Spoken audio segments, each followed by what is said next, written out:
Merci Frédéric. Bonjour tout le monde. Ça me fait vraiment plaisir de vous présenter Rémi Allard. Donc, Rémi a reçu une formation en informatique et mathématiques à l'Université de Moncton au Nouveau-Brunswick.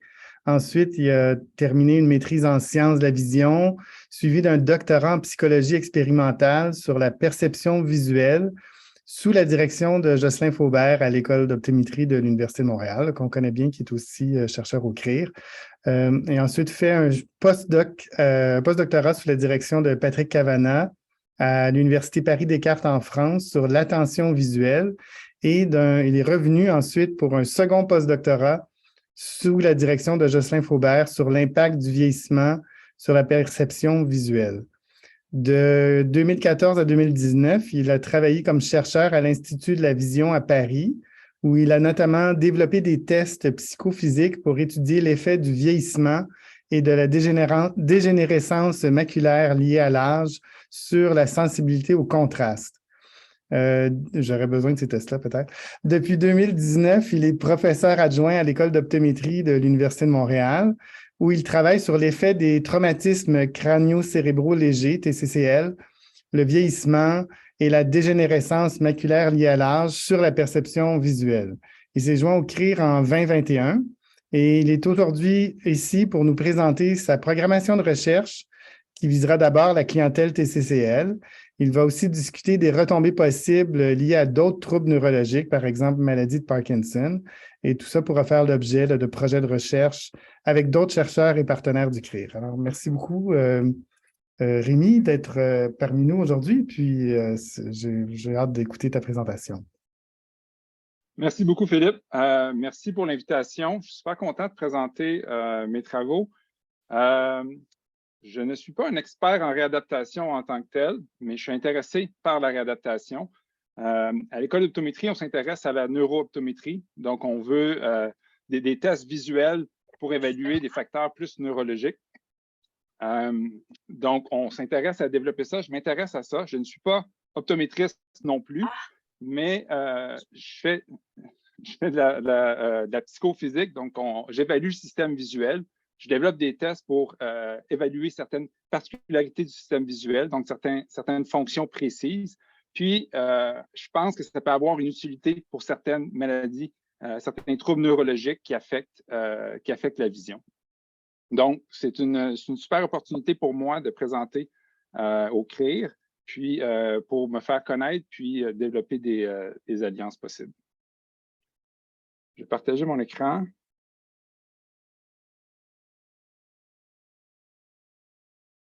Bon, donc, je vais parler de tâches visuelles. Donc, je ne rentrerai pas dans les détails nécessairement au point de vue fondamental, mais je vais présenter des tâches visuelles que moi, je pense qu'il pourrait avoir un intérêt pour évaluer certains troubles neurologiques.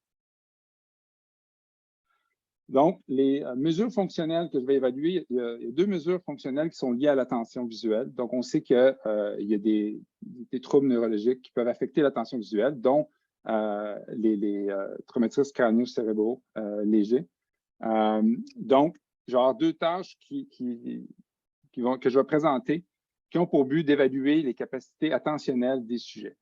La troisième tâche, le bruit neural, c'est une mesure pour évaluer la quantité de bruit dans le système visuel qui peut être pertinent pour des problèmes neurologiques comme le Parkinson ou l'Alzheimer. Donc, qu'est-ce que j'entends par mesure fonctionnelle? C'est très simple. Les tâches que je présente, je ne rentre pas dans le cerveau en tant que tel, donc on ne fait pas d'enregistrement cérébral. Les tâches, c'est des tâches purement fonctionnelles. Donc, le patient ou le sujet est assis devant un écran d'ordinateur, puis on présente des stimuli relativement simples à l'écran, puis le patient doit répondre. Donc, ici, dans cet exemple-là, la tâche est de répondre est-ce que le stimulus se déplace vers la gauche ou vers la droite. Puis, on manipule des paramètres, comme par exemple, ici, c'est le contraste. Donc, on peut présenter le stimulus à différents niveaux de contraste. Puis, on mesure la quantité de contraste que le participant a besoin pour être capable de voir le stimulus. Donc, je vais parler des commotions cérébrales. Les tests que je présente ne s'appliquent pas nécessairement que aux commotions cérébrales, mais là, on est en train de partir un projet sur les commotions cérébrales pour évaluer les facteurs attentionnels, donc voir c'est quoi l'impact des commotions cérébrales sur l'attention visuelle. Donc, on parlait des traumatismes crânio-cérébraux légers, donc pas des cas sévères, mais des cas légers. Donc, qu'est-ce qui cause des commotions cérébrales? Bien, un coup à la tête. Donc, par exemple, ici, un coup à la tête, et c'est le cerveau qui frappe contre la boîte crânienne, et c'est une blessure finalement au cerveau directement. On n'a pas nécessairement besoin d'avoir un coup pour faire une commotion cérébrale. Simplement de bouger la tête rapidement, donc d'accélérer la tête rapidement, ça peut être suffisant pour que le cerveau, le cortex, se frappe contre la boîte crânienne, puis ça cause des déficits.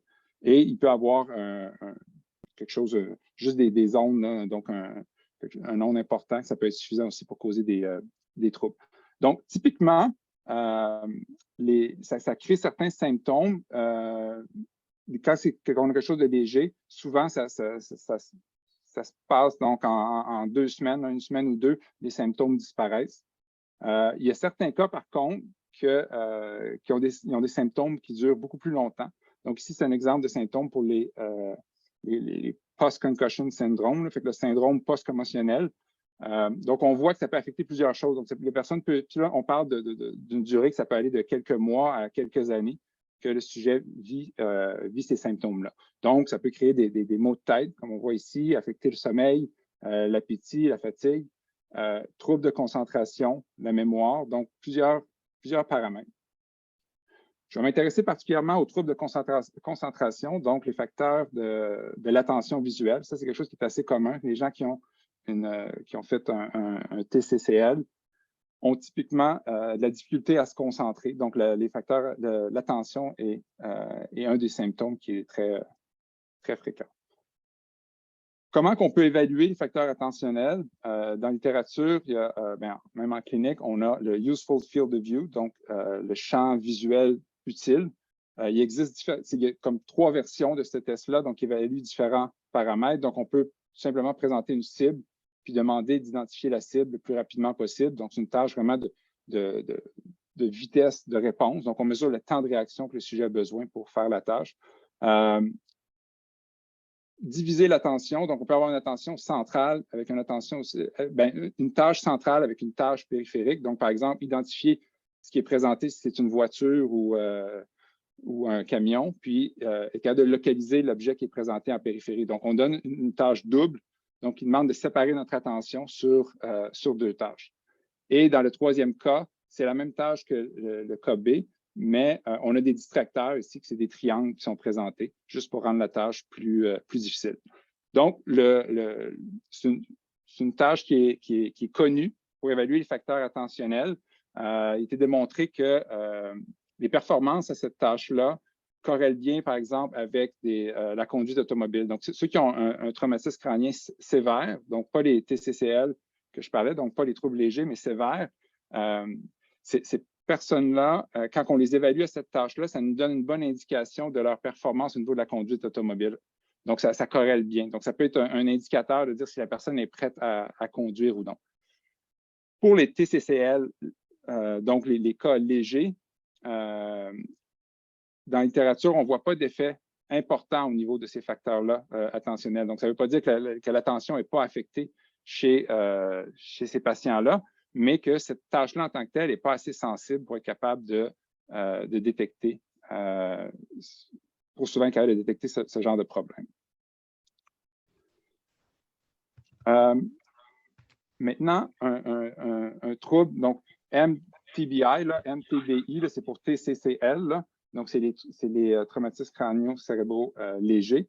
Il y a des données dans la littérature qui montrent que ça affecte le temps de réaction. Donc, oui, ça affecte l'attention, mais ça affecte aussi la vitesse de traitement. Une autre tâche qui est utilisée au niveau de la recherche pour évaluer les facteurs attentionnels, c'est le Multiple Object Tracking, donc le suivi de plusieurs objets en même temps avec l'attention. Donc, cette tâche-là, de façon qu'elle fonctionne, c'est qu'on a plusieurs balles ils ont tous la même couleur. Il va y avoir un certain nombre de balles qui va être identifié. Donc, ici, il y en a 4. Donc, on a les 4 balles rouges. Puis, la tâche du sujet, c'est de suivre ces 4 balles-là. Et ce qu'il va avoir, c'est que les balles ils vont devenir tous de la même couleur. Puis, tu dois suivre les balles qui étaient identifiées comme rouges. Là, ça dure pendant 5 ou 10 secondes, donc un certain temps. Et après, quand les balles s'arrêtent, tu dois identifier quelle balle qui avait été indexée au départ. Et après, tu vois si tu as eu la bonne réponse ou non. Donc, c'est une tâche qui est très, très demandante au point de vue attentionnel parce que tu dois séparer ton attention sur plusieurs objets. Tu dois maintenir ton attention sur tous ces objets-là pendant un certain temps, donc 5 à 10 secondes. Donc, puis, étant donné que les balles se déplacent puis rentrent en collision l'une avec l'autre, il faut être capable de résoudre ces situations-là pour être capable de suivre la balle, même quand l'environnement devient plus complexe. Donc, je vous montre ici un exemple. Donc, vous pouvez le faire. Donc, là, ici, les 4 balles qui sont en rouge, c'est les balles que vous devez suivre. Puis là, ils vont se déplacer pendant 5 secondes. Ce sera pas très long. Donc, là, à ce moment-là, quand ils s'arrêtent, là, tu dois identifier les numéros pour être capable de localiser les balles. Donc, si vous êtes capable de faire la tâche, vous êtes capable d'identifier les 4 balles qui devaient être suivies. Si vous avez la bonne réponse, ce qu'on fait, c'est qu'on augmente la vitesse. Donc, la tâche devient de plus en plus difficile. C'est la vitesse des balles qui rend la tâche plus difficile. Donc, ici, vous pouvez faire la tâche si vous voulez. Donc, à une vitesse qui est plus rapide. Donc, plus ça va vite, évidemment, plus c'est difficile. Donc, on arrive à mesurer un niveau de performance qui nous dit à quel point tu es capable de suivre plusieurs balles en même temps. C'est une tâche qui est utilisée qui peut être utilisée pour évaluer les facteurs attentionnels, mais qui est utilisée aussi pour entraîner l'attention. Donc, il y a des athlètes qui utilisent ça pour entraîner leur attention. Donc, ceux qui font un sport, ils doivent porter attention sur plusieurs objets en même temps. Donc, ils peuvent s'entraîner sur ça, puis ça entraîne leur système visuel à suivre plusieurs objets simultanément. Il y a eu des transferts qui ont été montrés que, par exemple, les personnes âgées qui s'entraînent à ça peuvent être meilleures après pour reconnaître le mouvement biologique dans certaines circonstances. Donc, il y a un transfert, donc de s'entraîner à cette tâche-là, on voit que ça peut avoir certains effets bénéfiques pour la personne qui s'entraîne. Donc, les jeunes, par exemple, qui ont des problèmes attentionnels à l'école, s'entraîner sur ça entraîne leur capacité de maintenir l'attention sur ce qui est pertinent. Puis après, en classe, ils ont plus de facilité à porter attention à ce qui est pertinent. Je peux vous en faire un dernier à une vitesse plus rapide pour ceux qui ont réussi à le faire. Ça, cette vitesse-là est assez rapide. Il y a des gens qui sont capables de le faire. Rarement quand on commence au départ. Mais avec l'entraînement, les gens finissent par être capables de suivre les balles à des vitesses beaucoup plus élevées que les premiers essais. Donc, le suivi de plusieurs objets, il y a eu des données dans la littérature qui ont montré que ça corrélait avec des troubles, un TCCL finalement, donc un traumatisme crânio-cérébraux léger.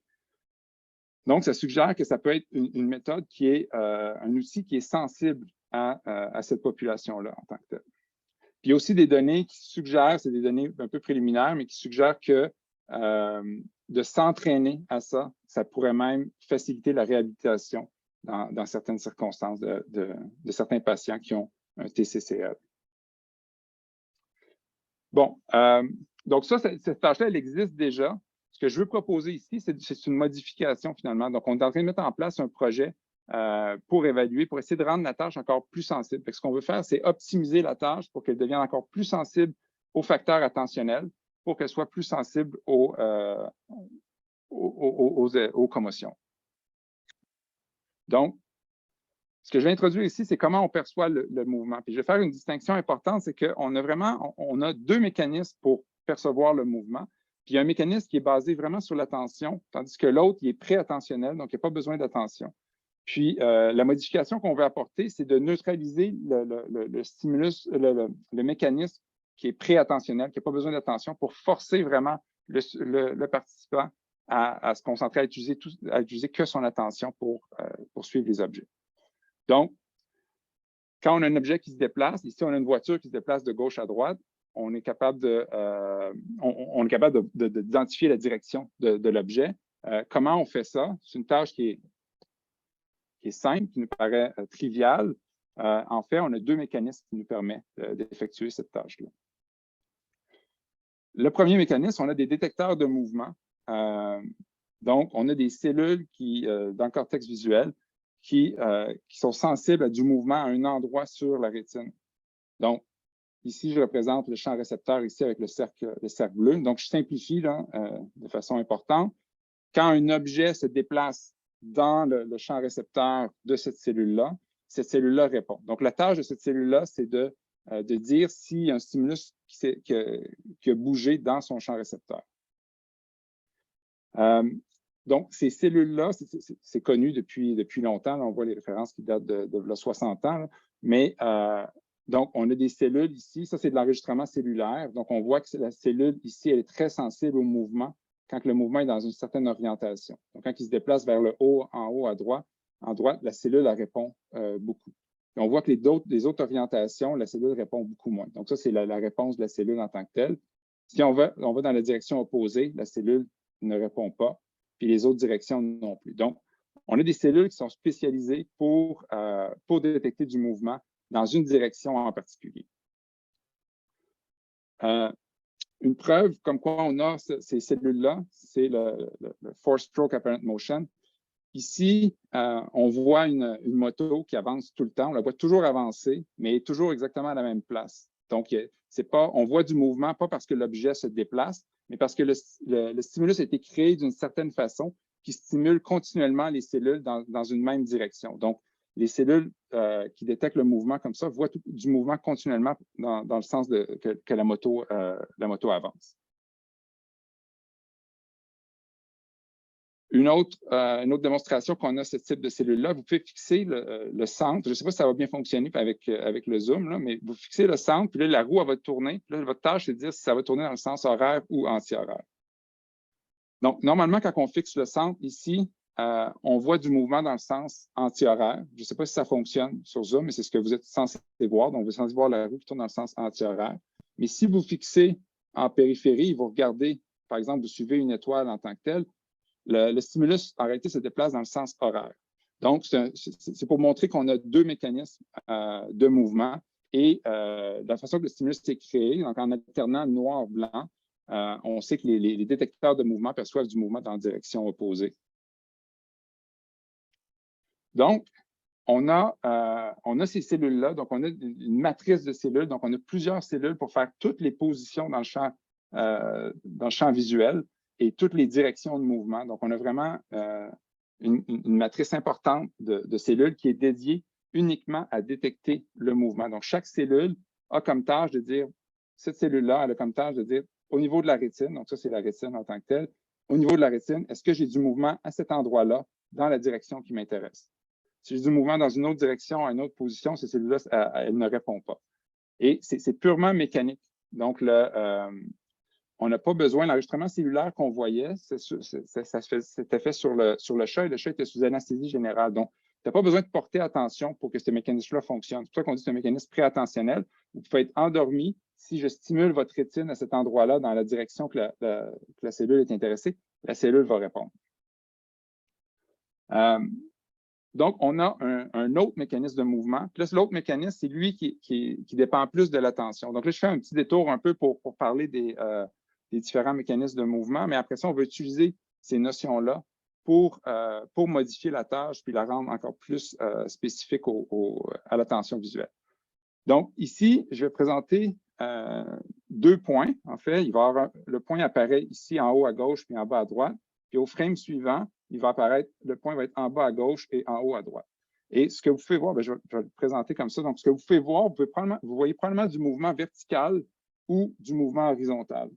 Ce n'est pas les détecteurs de mouvement, parce que les détecteurs de mouvement fonctionnent à un seul endroit précis sur la rétine. Donc, un détecteur de mouvement perçoit, par exemple, seulement qu'ici, un point qui apparaît et disparaît, donc on ne voit pas du mouvement. Donc, on a un autre mécanisme, c'est un mécanisme qui est basé sur l'attention. Donc, on localise l'objet et on suit l'objet dans l'espace. Pour vous démontrer qu'on peut voir du mouvement dans différentes directions. Donc, ici, vous voyez du mouvement au bas. Puis, si je présente après les quatre, vous voyez probablement que tout le monde voit du mouvement au bas à cette étape-ci.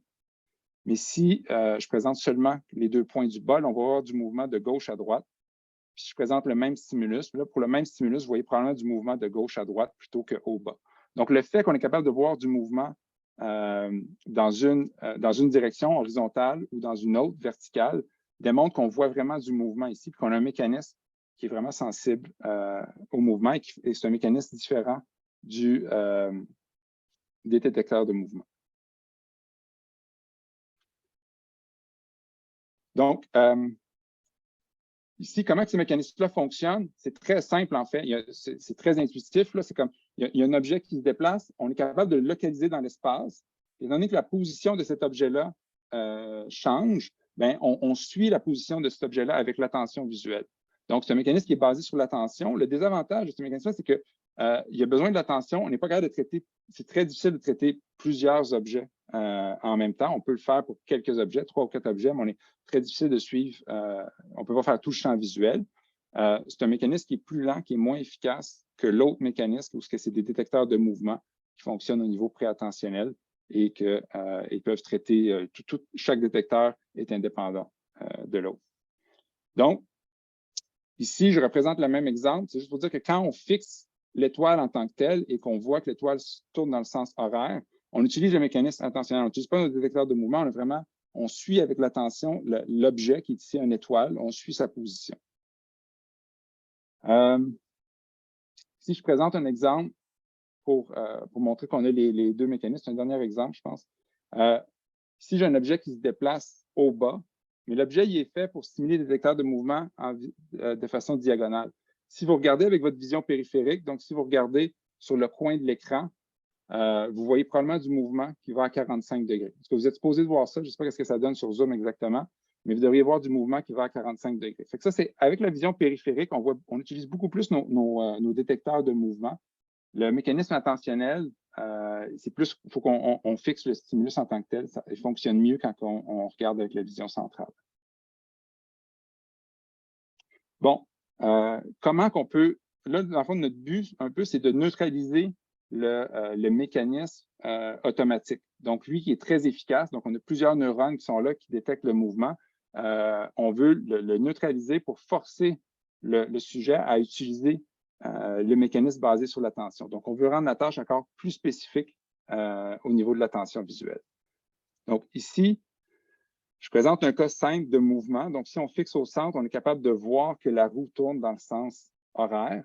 Puis la façon qu'on va neutraliser ces détecteurs-là de mouvement, on va utiliser du mouvement stroboscopique. On peut ici. Est-ce que ça fonctionne? Non. OK. Donc, quand on fait du mouvement stroboscopique, en fait, on perçoit plus le mouvement au niveau les détecteurs de mouvement ne fonctionnent plus. Donc, dans ce cas-là, on voit qu'on réussit à les neutraliser parce qu'on ne voit plus le mouvement du tout. Mais en fait, si on suit les points, on est capable de voir que les points se déplacent. Bon, il y a des frames qui manquent là, parce qu'on est sur Zoom. Là. Mais l'idée, c'est qu'en utilisant de la vision stroboscopique, on est capable de neutraliser les détecteurs de mouvement. Les détecteurs de mouvement détectent du mouvement seulement que si j'ai 2 frames, donc j'ai un objet qui se déplace à l'intérieur d'à peu près 70 millisecondes. C'est très, très court. Donc, si on introduit un temps mort, donc avec une plage grise où le stimulus disparaît pour 100 millisecondes, donc on le déplace à au moins 70 millisecondes, donc à peu près 100 millisecondes, mais à ce moment-là, les détecteurs de mouvement ne fonctionnent pas. Et le seul mécanisme qu'on a pour voir le mouvement à ce moment-là, c'est le mécanisme attentionnel. Donc, pour le Multiple Object Tracking, ici, je vous montre une démonstration. Ce n'est pas exactement les mêmes conditions, là, mais c'est le même concept. Donc, ici, c'est avec les détecteurs de mouvement qui fonctionnent. Ensuite, je vais vous le présenter sans les détecteurs de mouvement, donc en vision stroboscopique. Puis, ce que je veux que vous essayez de faire, j'espère que ça va bien marcher, là, mais vous allez voir que c'est plus difficile en vision stroboscopique. Ça demande plus d'attention, c'est plus facile de perdre le stimulus en tant que tel. Donc, ici, je vous fais faire la tâche. Ici, vous regardez les points. Il va y avoir 3 balles à suivre, donc les 3 balles rouges ici. C'est les balles que vous devez suivre. Je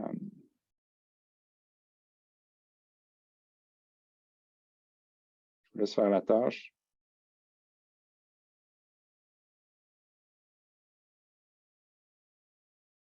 Donc, c'est quelque chose que, les gens arrivent à faire, mais pas nécessairement tout le temps. Donc, c'est quand même assez difficile. Ça demande d'attention visuelle. Mais là, vous avez vos détecteurs de mouvement qui vous aident. Parce que si vous arrêtez de porter attention à un stimulus pour un court laps de temps, bien, vos détecteurs de mouvement perçoivent le mouvement de l'objet. Tu es capable d'utiliser ton information, ta matrice de neurones qui détecte le mouvement. Ça va t'aider à faire cette tâche-là. Maintenant, ici, je présente l'autre exemple en vision stroboscopique. Je ne sais pas si ça va bien fonctionner sur Zoom, mais on va l'essayer. Donc là, il y en a 3 rouges que vous devez suivre.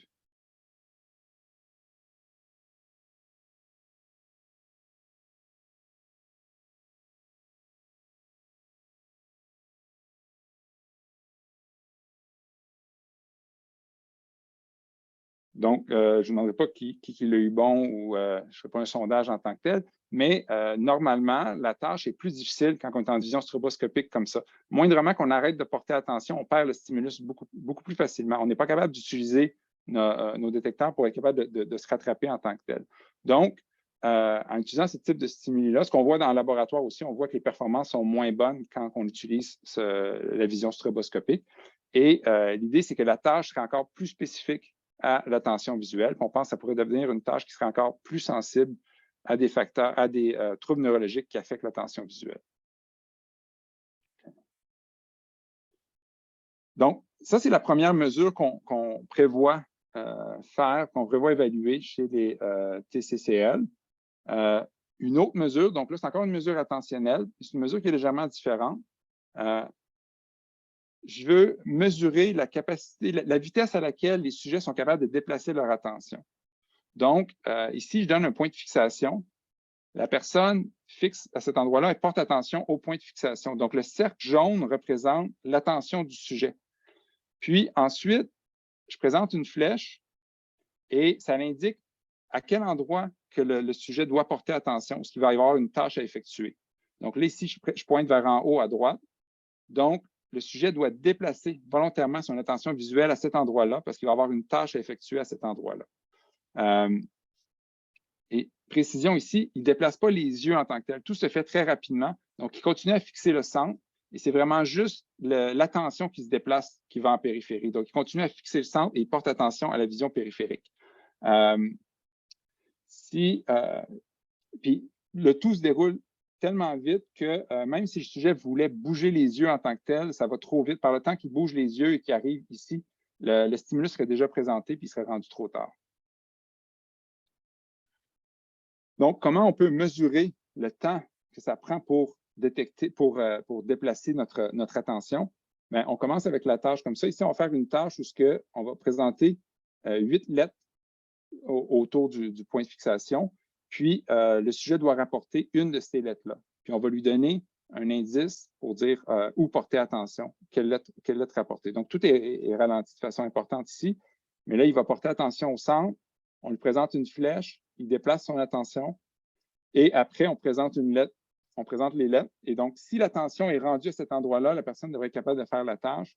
Mais, et sinon, on va jouer avec le temps combien de temps qu'on donne au sujet pour déplacer son attention. Plus on présente la flèche tard, moins le sujet a du temps pour déplacer son attention et sa performance va diminuer à ce moment-là. Il y a un problème, par contre, avec cette tâche-là, c'est que le système visuel a une mémoire iconique. Donc, le système visuel garde une trace de ce qui est représenté dans le système visuel. Donc, même si l'attention arrive après que le stimulus soit disparu, il reste des traces de ce qui était présenté à cet endroit-là que le système visuel est capable d'attraper. Donc, je donne un exemple. Donc, je reprends le même exemple. On fixe au centre. À ce moment-ci, je vais présenter les stimuli avant de donner ma flèche pour dire où regarder. Donc, les lettres vont être présentées et je vais dire, après que les lettres aient disparu, je vais dire au sujet quelle lettre qu'il doit rapporter. Donc, ici, les lettres disparaissent et après, je lui dis quelle lettre qu'il doit rapporter. Donc, c'est une tâche qui est beaucoup plus difficile parce qu'on a moins de temps. Mais ce qu'on s'est rendu compte, c'est que les sujets sont capables de faire cette tâche-là parce que si la flèche apparaît immédiatement après que les stimuli étaient présentés sur l'écran, il reste une trace dans le système visuel, ce qu'on appelle la mémoire iconique. Donc, il reste une trace, puis il est capable de déplacer son attention, puis attraper cette trace-là dans le système visuel, même si le stimulus physique n'est plus là. Donc, il déplace son attention visuelle, Il n'y a plus de stimuli là en tant que tel, mais il reste des traces, puis il va être capable de reconnaître la lettre. Donc, cette mémoire iconique-là nous cause un problème parce qu'elle nous empêche de mesurer la vitesse à laquelle on déplace l'attention visuelle. Donc, notre idée pour se libérer de ce problème-là de mémoire iconique, c'est d'utiliser du mouvement. Donc, si on veut faire une tâche de mouvement, c'est-à-dire le mouvement ne rentre pas dans la mémoire iconique en tant que tel, donc ce n'est pas une image fixe. Donc, on fait la même tâche, donc on fixe au centre, puis là, on présente des stimuli qui se déplacent dans différentes directions. Donc, j'ai présenté ça avec des flèches qui vont dans différentes directions. Après, je dis au sujet quel stimulus il doit rapporter. Donc, il doit rapporter la direction de quel stimulus. Donc, ici, encore en haut à droite, je prends toujours le même. C'est juste par simplicité, mais en fait, c'est un des 8 qui est pris de façon aléatoire. Et le sujet doit rapporter la direction du mouvement. La direction du mouvement à cet endroit-là en tant que tel. Maintenant, on a vu qu'il y avait 2 mécanismes de mouvement en tant que tel. Okay? Donc, il y avait le mécanisme pré-attentionnel qui est automatique et on a le mécanisme basé sur l'attention. Il y a une façon, on a parlé de la vision stroboscopique. Ici, la différence est très subtile entre les deux. Ici, il n'y a pas de délai entre les deux frames. Donc, le stimulus est déplacé, puis d'un frame à l'autre, il n'y a pas de frame noir entre les deux. À droite, il y a un délai de 100 millisecondes. 100 millisecondes, c'est très, très court. C'est 1/10 de seconde. Mais c'est suffisant pour que le mécanisme énergétique ne réponde pas à ce stimulus-là en tant que tel. Fait qu'on le fait avec ces 2 stimuli-là pour voir comment est-ce qu'on est capable, est-ce qu'on arrive à mesurer le déplacement d'attention visuelle avec ces stimuli-là. Donc, l'idée, c'est que les stimuli vont apparaître en mouvement. Le mouvement va se produire, là, ici je présente du mouvement continuel, là, mais en réalité, le mouvement se produit à un moment précis. Puis après, on va voir si on voit encore des traces de mouvement dans le système visuel, si la personne est capable de faire la tâche même après que le stimulus soit disparu. Donc, on présente quelque chose en centrale, il porte attention au central, on présente les stimuli disparaissent, puis après on dit rapporte-moi le stimulus à cet endroit-là. Puis on joue avec le temps de présentation de la flèche. La flèche peut être présentée avant que le stimulus apparaisse ou après ou en même temps. Donc, les données, ce qu'on a observé, on a des données très différentes pour les 2 mécanismes de mouvement. Donc, vous avez vu, les 2 stimuli étaient très similaires. C'est juste un point qui se déplace de gauche à droite. C'est juste qu'il y en a un qui a un temps de 100 millisecondes entre les deux, là, c'est une vision stroboscopique. Donc, si on présente notre flèche avant, donc ici, le 0, c'est le moment auquel le stimulus est déplacé. Donc, le point se déplace dans une direction. Donc, il se déplace seulement qu'une fois.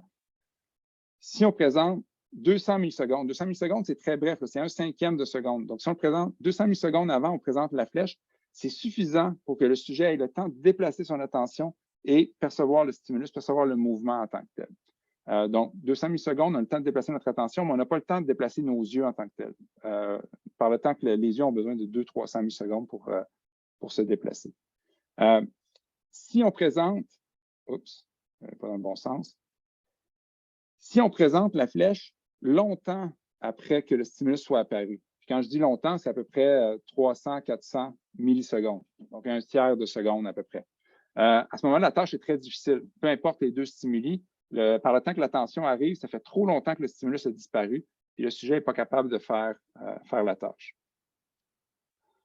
Ce qui est intéressant, c'est la partie quand on présente le stimulus immédiatement, on présente la flèche immédiatement après que le stimulus soit apparu, donc que le mouvement soit apparu. Pour le mouvement énergétique, ça c'est notre matrice de neurones, qu'on a des détecteurs de mouvement, ça c'est en rouge. On est encore bon pour effectuer la tâche. Donc, on voit que même à 0, là, la flèche apparaît immédiatement après que le stimulus soit disparu. Puis, les sujets sont capables d'effectuer cette tâche-là. Donc, ce que ça démontre, c'est que la mémoire iconique, elle ne fonctionne pas juste pour des images statiques, elle fonctionne aussi pour des stimuli en mouvement qui sont traités par ces détecteurs-là de mouvement. Donc, même si l'attention arrive plus tard, il y a comme une trace dans le système visuel qui est là, qui nous dit comment que dans quelle direction l'objet s'est déplacé. Par contre, ce qui est pertinent pour nous, c'est ici en bleu, c'est la vision stroboscopique. Donc là, ici, on a un délai de 100 millisecondes dans le mouvement de l'objet. Et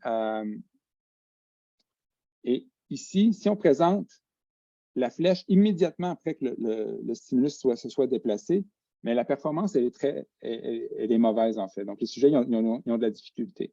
Donc, ils ont besoin de 100 ou 200 millisecondes avant pour capter le mouvement. Puis, ici, ça nous donne comme information, à cause que cette information-là de mouvement ne rentre pas dans la mémoire iconique, on est capable d'aller mesurer la vitesse à laquelle la tension se déplace. Donc, on est capable de voir ici que ça prend 200 millisecondes, le sujet est capable de bien faire la tâche. 100 millisecondes, il est capable de faire la tâche à peu près une fois sur deux. Ben, il est capable, la moitié du temps. Là, puis, donc, ça prend à peu près 100 millisecondes à déplacer la tension visuelle. C'est très bref, mais ce qu'on pense, c'est que si quelqu'un a une commotion, si quelqu'un a le système visuel fonctionne plus au ralenti à cause qu'il y a un trouble neurologique, ben, on pense que cette capacité-là à déplacer son attention pourrait être affectée. Donc, c'est une mesure qui peut être très précise et potentiellement être affectée par des troubles neurologiques. Donc, ce qu'on va faire, la façon qu'on va faire déplacer l'attention chez les participants, donc on va comparer des gens qui ont un TCCL avec un groupe contrôle. On va voir si le groupe contrôle sont capables de déplacer leur attention plus rapidement. Puis la façon qu'on mesure ça, c'est en changeant le temps entre quand on présente la flèche et quand on présente le stimulus en tant que tel. Donc ça, l'exemple que j'ai démontré ici, c'est l'attention endogène, c'est l'attention volontaire. Donc le sujet choisit volontairement de déplacer son attention visuelle en périphérie. Un autre exemple, ici, c'est l'attention endogène. Donc, on présente un cercle noir en périphérie. Ça va attirer l'attention. Donc, l'attention, à ce moment-là, le sujet, même s'il ne veut pas porter attention en périphérie, le fait qu'il y a un cercle qui apparaît, ça attire l'attention. Puis ça va être une tâche qui va demander moins de travail au sujet pour déplacer son attention visuelle. Et dernier exemple ici, l'exemple le plus difficile, on présente un indice en périphérie, mais on demande au sujet de porter attention dans la direction opposée. Donc, le système visuel va avoir le goût de porter attention où ce que l'objet est apparu, mais il doit essayer de combattre ça et de porter attention dans la direction opposée. Donc, ça, c'est la deuxième mesure qu'on veut faire. La troisième mesure, je vois le temps qui file, là, je vais essayer d'accélérer un petit peu. Mesurer le bruit interne. Okay? Puis par le bruit interne, ce que je veux dire, c'est que dans le système visuel, il y a de la variabilité, il y a de l'activité spontanée. Puis ça limite notre performance visuelle. Puis on veut essayer de mesurer ce bruit-là dans le cortex. Donc, avoir une mesure fonctionnelle de ce bruit-là. Donc, quand on regarde un signal comme ça, il y a du bruit dans le système visuel, donc la variabilité. Et le cerveau doit traiter un stimulus qui est plus ou moins bruité. Puis nous, ce qu'on veut mesurer, c'est ce bruit-là dans le système visuel. Puis on peut penser que des troubles neurologiques peuvent affecter la quantité de bruit dans le système visuel, que ce soit des commotions, que ce soit le Parkinson ou le vieillissement normal.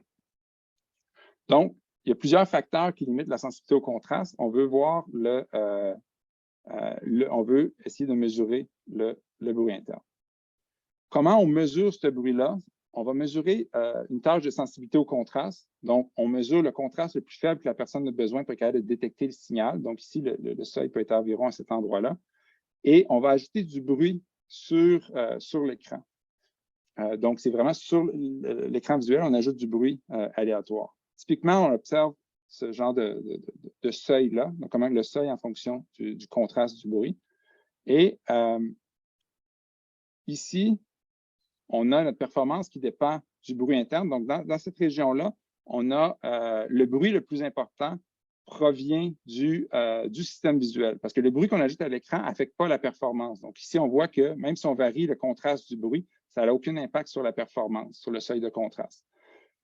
Donc, le bruit le plus important provient du système visuel. Tandis que ici, donc l'asymptote qui augmente, ben, quand on augmente le bruit sur l'écran, la performance se dégrade. Donc, on a besoin de plus de contraste. Donc ici, à cet endroit-là, le seuil, la performance est limitée par le bruit sur l'écran et non par le bruit dans le système visuel. Fait que le bruit sur l'écran est plus fort que le bruit dans le système visuel. Donc, le point de jonction entre les deux, ça, c'est le point auquel la quantité de bruit sur l'écran a le même impact que le bruit dans le système visuel. C'est cette façon-là qu'on arrive à mesurer, d'avoir une mesure de la quantité de bruit dans le système visuel. Donc, c'est le point de jonction ici. Puis, ce qu'on a besoin pour l'identifier, on a besoin de faire deux mesures, en fait. On fait deux mesures de sensibilité au contraste. Ça nous donne une idée de la quantité de bruit qu'on a dans le système visuel. Ici, je passe vite sur ça parce qu'il y a le bruit qui limite. D'où vient le bruit dans le système visuel? Bien, on en a identifié trois. Ça dépend, ils ont des propriétés différentes. Puis, le bruit qui limite, c'est le bruit qui est le plus important dans le système visuel. Puis, dans certaines conditions, à haute luminance, par exemple, c'est du bruit qui vient plus du cortex. Puis, dans d'autres conditions, c'est du bruit qui vient plus de la rétine. Puis, on arrive, fait que je saute les détails en tant que tel, comment on localise ces bruits-là, mais on arrive à mesurer le bruit à différents endroits dans le système visuel. Donc, on a appliqué cette méthode-là. Donc, on a mesuré la sensibilité au contraste en absence de bruit et avec du bruit. Je saute les détails, là, mais ici, en vert, la quantité de bruit cortical, on comparait les jeunes avec des personnes âgées saines, puis on voyait que les personnes âgées saines avaient plus de bruit au niveau cortical. Et au niveau des photorécepteurs, il y avait un effet aussi. Donc, en bleu, on voyait un effet assez important au niveau des photorécepteurs. Ça, c'est pour la sensibilité au contraste en vision statique. En vision dynamique, donc pour le mouvement, on a fait une étude similaire. On a des résultats différents. Donc, au niveau des photorécepteurs, on a le même effet. Ça, ce n'est pas surprenant, mais au niveau du bruit neural, donc on ne mesure pas le même bruit, mais c'est le bruit pour le mécanisme de mouvement plutôt que le mécanisme statique. On n'avait pas d'effet de vieillissement en tant que tel. Et pourquoi ça pourrait être pertinent pour certaines maladies neurologiques? Bien, ça, finalement, c'est une méthode pour évaluer de façon plus précise la sensibilité au contraste, donc les facteurs qui affectent la sensibilité au contraste, puis isoler les différents facteurs dans le système visuel. Puis, on sait par exemple que le Parkinson affecte la sensibilité au contraste. Donc, avec cette méthode-là, on est capable de voir l'effet du Parkinson. Est-ce qu'il est dû à plus de bruit interne? C'est ce qu'on pourrait s'attendre, plutôt qu'à la capacité de traiter l'information en tant que telle. Donc, est-ce qu'il y a de localiser quel mécanisme qui est affecté? Donc, le but de cette méthode-là, c'est d'arriver à mesurer le bruit interne du système visuel et de voir c'est quoi l'impact de certains troubles neurologiques sur ce bruit.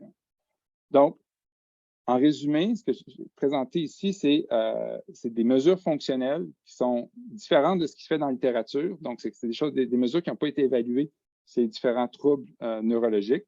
Donc, ici, c'est le Multiple Object Tracking, c'est une version modifiée, fait que il y a quand même une partie qui a déjà été évaluée. La vitesse de déplacement de l'attention, ça n'a pas été mesuré avant. Puis le bruit neural en tant que tel, ça n'a pas été évalué. Et évidemment, on peut mesurer d'autres facteurs aussi qui sont plus connus dans la littérature, mais ça c'est trois nouvelles choses qu'on pourrait évaluer. Et je serais intéressé à évaluer différents troubles neurologiques pour voir c'est quoi l'impact sur l'attention visuelle et sur le bruit dans le système visuel. Merci. Oui, merci Rémi pour votre présentation. Je trouve ça vraiment intéressant, surtout quand je regarde toutes les similarités avec la recherche en audition. Donc, merci pour toutes ces explications. J'ai appris beaucoup. Ma question, c'est, j'ai en fait deux questions, si vous me permettez. La première question, c'est en termes de ce bruit visuel que vous parlez à la fin. Je n'ai pas vraiment compris. Est-ce que vous savez d'où ça vient, ce bruit interne, l'origine du bruit interne visuel? La réponse courte, c'est non, pas exactement. OK? On arrive à localiser parce qu'en voyant les propriétés du bruit, on sait par exemple que quand on brille, le bruit cortical, c'est du bruit qui arrive après les cellules ganglionnaires. Fait qu'on sait que c'est un bruit qui est spécifique, qui est défini en termes de contraste. Fait qu'on sait quand l'information est codée en termes de contraste dans le système visuel, le bruit provient de là, mais c'est très, très vague. Puis, ce qu'on mesure, en fait, c'est n'importe quelle source de variabilité qui va affecter la tâche que le sujet fait. Fait qu'on ne mesure pas le bruit directement, mais on mesure l'impact du bruit sur la tâche. Donc, si tu utilises un stimulus statique, mais tu regardes le bruit pour le traitement statique de l'objet en tant que tel. Si tu utilises un objet qui est en vision centrale, mais tu mesures le bruit en vision centrale. Si tu présentes ton stimulus en périphérie, tu vas mesurer le bruit pour les neurones qui traitent le stimulus en périphérie en tant que tel. Donc, on sait que c'est un bruit qui est spécifique à la tâche, mais c'est vrai qu'on ne peut pas on peut pas le définir exactement. On reste quand même flou, mais je pense que quelqu'un qui a un problème neurologique, qui a un bruit général, ben, on pourrait voir ce bruit-là. Mais on pourrait faire différentes tâches si on a un bruit qui est plus ciblé en tant que tel. Si on pense qu'il peut être plus à un endroit sur la rétine ou plus pour le mouvement, par exemple, ou plus pour la vision spatiale, quelque chose comme ça. C'est très intéressant. Ça me fait penser aux acouphènes et comment le bruit des acouphènes peuvent interférer avec l'audition, puis surtout avec nos tâches temporelles. Donc, je trouve ça vraiment intéressant de voir un peu cette similarité. Ma deuxième question… Je peux peut-être juste préciser un petit peu. Là, dans le fond, il y a 3 bruits. Comme lui, c'est le plus général qu'on localise moins bien. Il y a un bruit qui provient de l'absorption des photorécepteurs, donc la détection des photorécepteurs. Ça vient vraiment des photorécepteurs. Lui, il est bien identifié, on le connaît bien, on connaît ses propriétés, on sait il est où.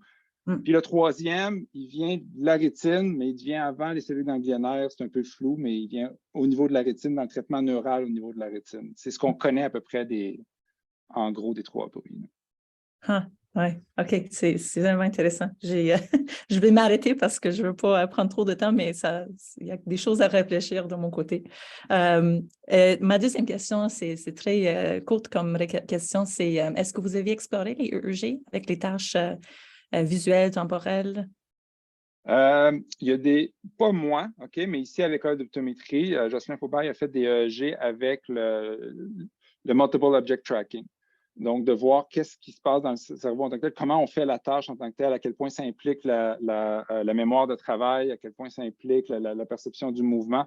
Puis, Jocelyn travaille beaucoup pour essayer de comprendre comment on fait cette tâche-là, parce que c'est une tâche qui est très complexe, en fait, là, parce qu'on suit plusieurs objets. Les objets ils ont un mouvement qui est quand même assez complexe. Donc, il y a l'attention divisée, l'attention soutenue, la perception du mouvement. Puis, il essaie de voir quand on s'entraîne, parce qu'on voit qu'on s'améliore beaucoup à cette tâche-là avec l'entraînement, quel mécanisme qui est amélioré exactement. Puis, il utilise les EEG pour ça, mais moi, personnellement, non, je ne l'ai jamais fait. Okay. Ah, bien, intéressant. Merci beaucoup. Il y a une question dans la conversation là, de Annabelle Rancourt. Je ne sais pas si tu les vois, Rémi, mais qu'une des tâches semblait vraiment difficile, puis elle se demandait si ça pouvait être un problème pour la clientèle TCCL, si la tâche devient trop difficile, puis comme décourageante, ou si les gens trouvent qu'ils ne réussissent pas du tout la tâche, est-ce que ça pourrait être, je ne sais pas, stigmatisant d'une certaine façon? Oui, bien, écoute, ça peut être, oui, un problème. En fait, on est capable d'ajuster la difficulté de la tâche parce qu'on peut présenter les balles peuvent se déplacer très lentement au départ. Donc, on peut commencer avec quelque chose qui est très facile, que les balles sont presque immobiles, qui bougent tranquillement. Puis, si la personne a la bonne réponse, on augmente la vitesse graduellement. Okay. L'autre chose qu'on peut faire aussi, ce qu'on fait avec le vieillissement, les personnes âgées suivent 4 balles en même temps, c'est beaucoup. Souvent, on réduit à 3 balles parce que sinon, justement, ça devient décourageant un petit peu. Les jeunes, ils arrivent à le faire 4 balles à une vitesse assez lente, là. Mais fait qu'on peut jouer avec le nombre de balles, puis c'est quelque chose qu'il faudrait calibrer. Il faudrait quand même faire des tests pilotes un peu avec des TCCL pour s'assurer qu'ils sont capables d'effectuer la tâche. Mais ça a été fait, en fait. Fait que ça a déjà été fait dans la littérature, puis ils l'ont fait. Je pense qu'ils ont été capables de le faire avec 4 balles en tant que tel, là, puis que ça fonctionnait. OK. Donc, ça dépend. Oui, je comprends. Est-ce que la difficulté doit être ajustée manuellement ou est-ce qu'il y a comme une genre d'algorithme adaptatif parce que ça existe dans d'autres domaines? Là? Je ne sais pas si c'est quelque chose qui pourrait être intéressant. En fait, cette tâche-là, on le fait en laboratoire, ça se fait de façon automatique, c'est un programme. Donc, quand ça présente, tu donnes ta réponse, bien là, l'autre essai commence tout de suite après. Si tu as eu la bonne réponse, la vitesse est augmentée. Si tu as eu la mauvaise réponse, on diminue la vitesse. C'est fait de façon automatique. Et il y a un produit là, qui est littéralement vendu avec ça, là, que les gens font. Il y a des athlètes professionnels qui s'entraînent avec ça, donc qui payent pour avoir… c'est un logiciel, en fait, pour s'entraîner visuellement. Donc, tout est automatisé. Main de Pierre Nourou. Oui, bonjour. Est-ce que vous m'entendez bien? Très bien. Oui, bon, écoutez, moi, je suis neuropsychologue clinicien, puis évidemment, la question m'intéresse beaucoup par rapport au TCC léger. Mais je me demandais, là, est-ce que ces tâches-là sont plus dans un mode laboratoire recherche? Est-ce que ça existerait pour faire de l'évaluation en clinique avec des normes, des niveaux de spécificité, des choses comme ça? On n'est pas rendu à cette étape-là encore. On est vraiment au niveau laboratoire. Je dirais que la tâche de suivre plusieurs objets simultanément, elle est trop variable d'un sujet à l'autre. Il y a des sujets qui performent bien, donc qui ont un seuil très élevé, donc d'autres qui ont beaucoup plus de difficultés, et ce n'est pas dû à un TCCL. Donc, il y a juste une grande variabilité d'un sujet à l'autre. Puis ça cause un problème pour l'utiliser en clinique. On le voit, on voit des effets de groupe global, donc on est capable de voir que le TCCL affecte plus certaines tâches. Mon idée avec la vitesse de déplacement de l'attention, je pense que ça serait plus précis. Je pense qu'il va y avoir moins de variance d'un sujet à l'autre. J'ai espoir que ce soit plus stable.